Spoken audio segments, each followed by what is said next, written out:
Assalamualaikum warahmatullahi wabarakatuh.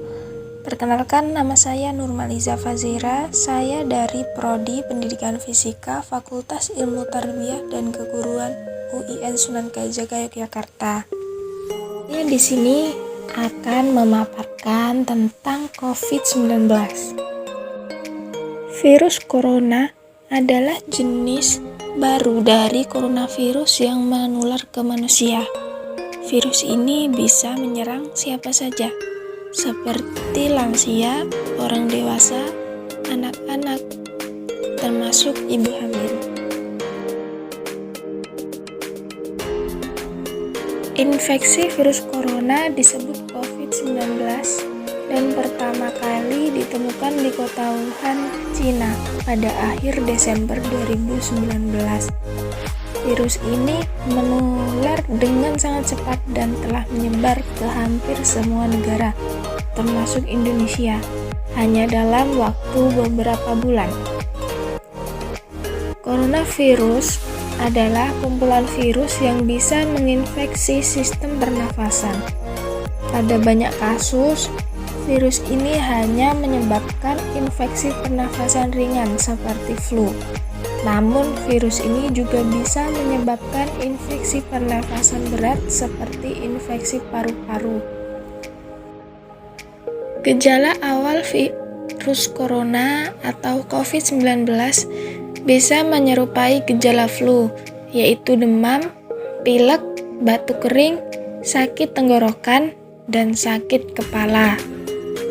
Setelah itu, gejala dapat hilang dan sembuh atau malah memberat. Penderita dengan gejala yang berat bisa mengalami demam tinggi, batuk berdahak bahkan berdarah, sesak napas, dan nyeri dada. Secara umum, ada 3 gejala yang bisa menandakan seseorang terinfeksi virus corona, yaitu yang pertama demam, di mana suhu tubuh di atas 38 derajat Celcius. Yang kedua batuk kering, dan yang ketiga sesak napas. Ada beberapa gejala lain yang juga bisa muncul pada infeksi virus corona, meskipun lebih jarang, yaitu diare, sakit kepala, konjungtivus, hilangnya kemampuan mengecap rasa atau mencium bau, dan yang terakhir, ruam di kulit. Untuk melindungi warga dari risiko penularan, Presiden Jokowi menetapkan peraturan tentang pembatasan sosial berskala besar melalui Peraturan Pemerintah atau PP nomor 21 tahun 2020 tentang pembatasan sosial berskala besar atau PSBB dan mulai berlaku sejak 1 April 2020. Memasuki bulan Mei, PSBB di beberapa daerah belum bisa dicabut sebab kasus positif COVID-19 belum menunjukkan penurunan. Menteri Pendayagunaan Aparatur Negara dan Reformasi Birokrasi mengeluarkan surat edaran yang melarang aparatur sipil negara dan keluarganya untuk mudik selama masa pandemi. Kebijakan ini diatur dalam SE Menteri Nomor 46 Tahun 2020 tentang pembatasan kegiatan bepergian keluar daerah bagi ASN. Dalam Sahih Bukhari dan Muslim diriwayatkan dari Amir bin Sa'ad bin Abi Waqqas dari ayahnya bahwa ia pernah mendengar sang ayah bertanya kepada Usamah bin Zaid. Katanya, "Apa hadis yang pernah engkau dengar dari Rasulullah berkaitan dengan wabah taun?"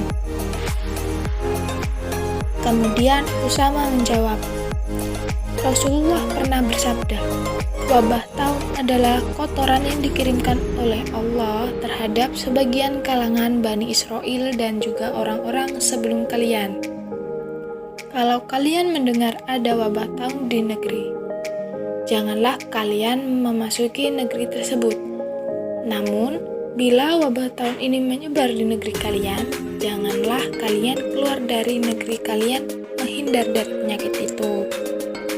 Kemudian, apa yang harus masyarakat Indonesia lakukan agar terhindar dari penularan wabah COVID-19 ini?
Yang pertama yaitu rajin cuci tangan.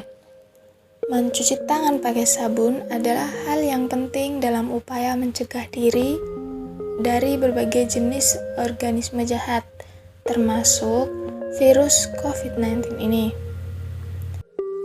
Yang kedua, gunakan antiseptik.